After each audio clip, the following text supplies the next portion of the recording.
Gray. Ano yan sa gray? Ito yung pinakananay po nito. Yan. Ito po yung Rhode Island. Yan. Ito po yung Rhode Island. Oh. Rhode Island. Ito.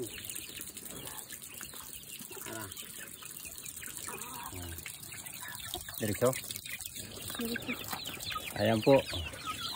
Ito po yung sinasabi ko sa inyo na inahin na halos nasa 20 ang sisiw. Ayan o. Oo, nakita nyo? Nakakita ba ko ng ganyang inahin? Halos nasa 20. Yun, may sulong-sulong pa. O ayan. Oo. Yung aking manok na marindi. Sa dami po ng anak. Ayan. Kanya po halos lahat yan.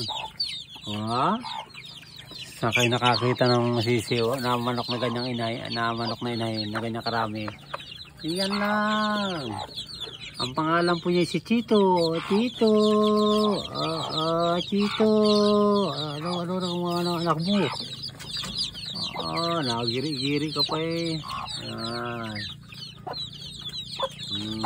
Talaga naman po ating mga alaga. Talagang lagi ko piniplex sa inyo dahil na nakakatuwa po talaga mga alaga. Tanggal po ng pagod.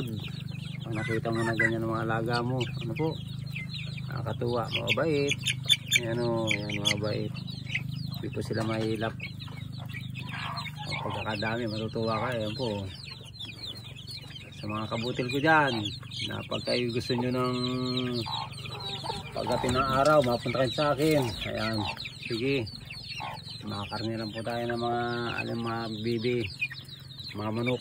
Ayan o, tinula. Kaya ulisol.